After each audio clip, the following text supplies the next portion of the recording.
फरमाते हुए आज महाविद्यालय के इस प्राचार्य कक्ष में सभी शिक्षक और शिक्षकेतर कर्मचारी सहित हमारे राजवंश स्वरूप रट्टू बाबू, नित्यानंद पांडे जी और जो भी लोग उपस्थित हैं उनका हार्दिक अभिनंदन करते हैं, स्वागत करते हैं। आज के इस समारोह की अध्यक्षता कर रहे डॉक्टर कृष्णदेव मिश्र जी को भी हार्दिक अभिनंदन करते हैं।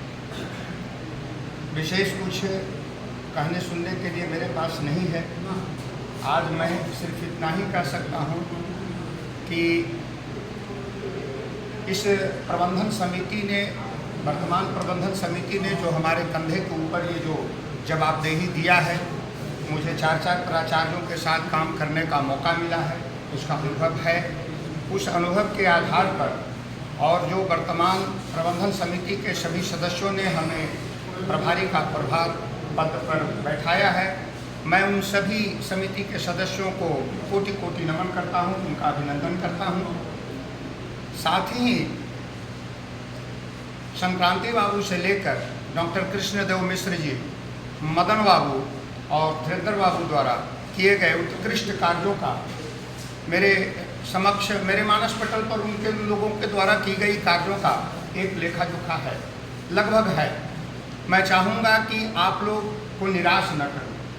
मैं चाहूँगा कि उसमें कुछ उत्तरोत्तर विकास करूँ और उसमें सर्वांगीण विकास के लिए आप सबकी सहयोग बहुत जरूरी है। बिना आपके सहयोग का कुछ संभव नहीं है। उसके पहले मैं इस स्थान पर, इस बबूल बन्ना में जो इस महाविद्यालय की परिकल्पना की, जिन्होंने सपना देखा और उसको साकार किया, न सिर्फ सपना देखा, उसको साकार किया, वैसे कर्तव्यनिष्ठ और ईमानदार पुरुष श्री राजेश्वर बाबू का मैं कोटि कोटि नमन करता हूं, जिन्होंने ऐसे जगह पर और उस पीरियड में उन्होंने ऐसा सपना देखा, उसको साकार किया। कुछ परिस्थितियां उनके विपरीत भी हुई, उन्हें तिरस्कृत भी कुछ दिन होना पड़ा, बावजूद भी उसे अपनी संतान की तरह इस महाविद्यालय को सींचते रहे, जहाँ भी रहे वहाँ से आशीर्वाद देते रहे और ये महाविद्यालय फिर उनके आशीर्वाद से फलता फूलता। मैं उन सभी भूदाताओं को जिन्होंने 1 कट्ठा से लेकर 4 बीघा तक के दान स्वरूप इस महाविद्यालय में दान दिया, वैसे जिन्होंने श्रम के रूप में अपना दान दिया, वैसे जिन्होंने अपने किसी न किसी रूप में सहयोग दिया, वैसे सभी दानदाताओं को मैं हृदय से कोटि कोटि नमन करता हूं, जिनके सहयोग से ये महाविद्यालय निर्मित हुआ, खड़ा हुआ। मैं उन सबों के उस समय में खास करके तपस्वी बाबू और सबसे बड़ा जो मास्टर साहब के सहयोगी रट्टू बाबू का हार्दिक अभिनंदन करता हूं, कोटि कोटि नमन करता हूं, जिन्होंने अपनी समय और अपनी कर्तव्य निष्ठा से इस महाविद्यालय को सींचा और आज तक की इस तरह स्थिति में लाया। अब उसके बाद मैं क्या कहूँ, मेरे समक्ष सिर्फ 2 ही बातें हैं। पहली बात ये कि धीरेन्द्र कुमार जी का जो कार्यकाल रहा, सचमुच ऐतिहासिक रहा। इनका कार्यकाल सचमुच ऐतिहासिक रहा। ऐतिहासिक इस मामले में कि इनके रीजन में, इनके कार्यकाल में स्वामी जी के मंदिर की प्राण प्रतिष्ठा हुई। इनके कार्यकाल में संस्थापक सचिव श्री राजेश्वर बाबू के स्मारक का उद्घाटन हुआ। स्वामी जी के माताजी के नाम से यशोदा महिला छात्रावास का उद्घाटन हुआ। और हम लोगों के लिए जो इन्होंने किया, कार्यकाल तो इन्हीं का था, करे कोई, लेकिन भाई नाम तो इन्हीं का होगा। और सभी सदस्यों के सहयोग से इन्होंने जो किया वो सबसे बड़ा काम किया। तो नीरज जी ने कहा, हम बहुत प्रसन्न हुए उनकी बात से। इन्होंने 8,000 से जो 18,000 वेतन करवाने का जो श्रेय वो इन्हीं को जाता है और सचमुच ये बहुत बड़ा इन्होंने योगदान दिया, अपना कार्य किया। अब कुछ बातें और भी हमारे कुछ मित्रों ने कहा, वरिष्ठ भी थे, कनिष्ठ भी थे, सभी लोगों ने कहा। मैं उन लोगों की बातों को बहुत ध्यान से सुना हूँ। आशा करता हूं कि जो भी आप लोग कहे हैं, हम आप लोग से 2 बात मांगेंगे।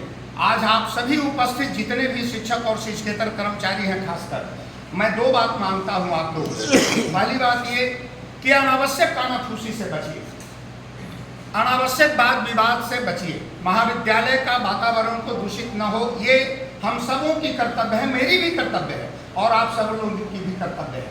ऐसे बातों से बचें जिसमें आप भी न बदनाम हो और मेरे समक्ष भी ऐसी कोई शिकवा शिकायत ना आए। दूसरी, आपने जो सलाह, आपकी जो सलाह होगी, जो भी सार्थक सलाह होगी, जिस तरह की होगी सुझाव और सलाह, आप निसंकोच हमारे समक्ष रखें। मैं वादा तो नहीं करूंगा, क्योंकि मैं ही सब कुछ नहीं हूं, प्रयास करूंगा कि उन बातों को अपने सचिव महोदय और कमेटी के सदस्यों के समक्ष रखूं और ये उसका सकारात्मक परिणाम आपको देखने को मिलेगा। जहां तक हर सदस्यों का एक विचार है, एक उनकी आंतरिक एक उद्गार है, पेंशन। श्याम सुंदर बाबू भी हैं और हमारे निवर्तमान प्रचारक महोदय भी हैं।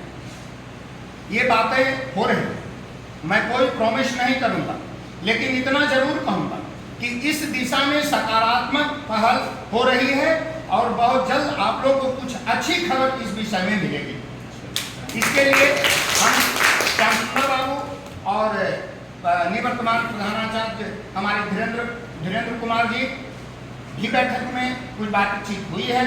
अब कुछ इस विषय पर हम लोग आगे बढ़े हैं। अभी पूर्णतया कुछ कहने की स्थिति में नहीं है, लेकिन सकारात्मक बात है, कुछ अच्छी खबर आप लोगों को मिलेगी। और अंत में हम आप लोगों से एक निवेदन, एक तो कि हमने आप लोगों से किया, दूसरा ये, हर हाल में अनुशासन बनाए रखिए। हर हाल में महाविद्यालय में अनुशासन बनाए रखिए। वो अनुशासन मेरे ऊपर भी लागू होगा, वो अनुशासन मेरे सभी इष्ट मित्रों पर भी लागू होगा। अपना सीमा का उल्लंघन ना करें, न हम करें न आप करें।